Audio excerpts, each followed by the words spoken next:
Hello student, आप सभी का आर एजू सेंटर में स्वागत है। आज मैं स्कंदगुप्त और उनके उत्तराधिकारी से संबंधित वीडियो लाई हूँ। तो शुरू करते हैं वीडियो। स्कंदगुप्त गुप्त वंश के अंतिम शक्तिशाली शासक स्कंदगुप्त थे। विद्वानों का मानना है कि कुमारगुप्त के मृत्यु के पश्चात उनके दो पुत्र पुरुगुप्त और स्कंदगुप्त के बीच सत्ता का संघर्ष हुआ था, जिसमें स्कंदगुप्त की विजय हुई थी। स्कंदगुप्त ने अपने पिता के अंतिम दिनों में हुनों से आक्रमण करके सफलता प्राप्त किए थे। इस विजय उपलक्ष्य में इन्होंने विजय स्तंभ का निर्माण करवाए थे तथा देवताओं को प्रसन्न करने के लिए बलि दिए थे। कहोम अभिलेख से जानकारी मिलती है कि स्कंदगुप्त ने सक्रादित्य की उपाधि धारण किए थे। भीतरी स्तंभ शिलालेख के अनुसार इन्होंने अपने परिवार के गिरी हुई किस्मत को पुनर्जीवित किए थे। कुमारगुप्त के मृत्यु के बाद कई शासक ने स्वतंत्रता घोषित कर दिए थे, जिसमें कुमारगुप्त के भाई गोविंद गुप्त भी एक थे। स्कंदगुप्त के भीतरी शिलालेख में गुप्त साम्राज्य के विभिन्न शासकों का कालक्रम समझने के लिए अत्यंत महत्वपूर्ण है। इसमें स्कंदगुप्त के हुनों के साथ संघर्ष का भी उल्लेख किया गया है।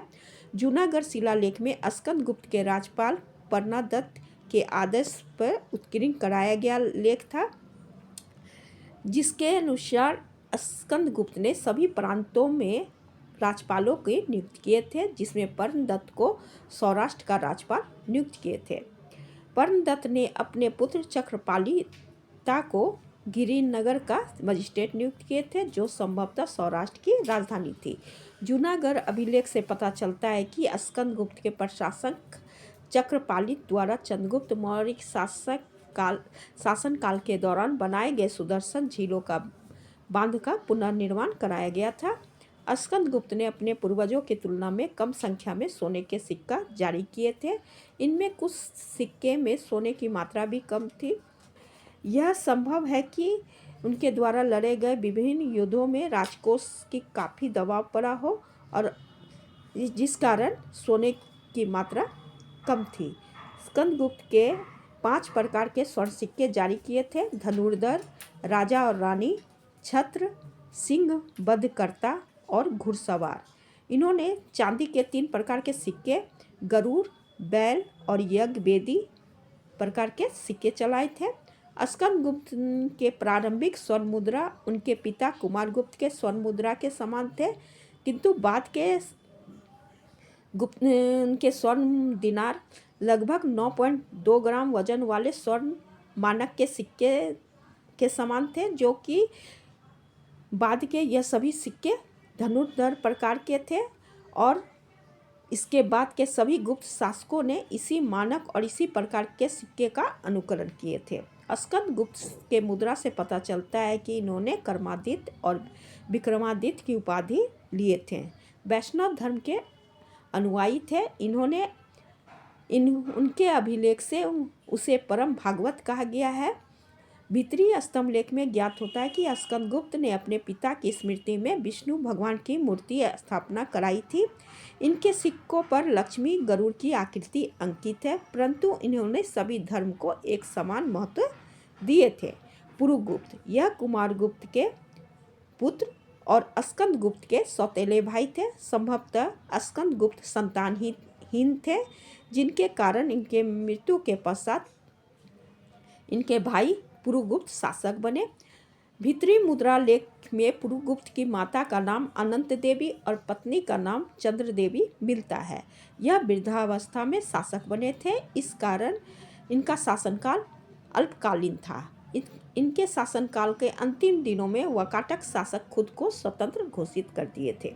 कुमारगुप्त द्वितीय पुरुगुप्त के उत्तराधिकारी कुमारगुप्त द्वितीय थे। सारनाथ के गुप्त संवत 154 में कुमारगुप्त द्वितीय का लेख मिलता है, जो कि बौद्ध प्रतिमा पे खुदा हुआ है। सारनाथ लेख में भूमि रक्षित कुमारगुप्त उत्कीर्ण है।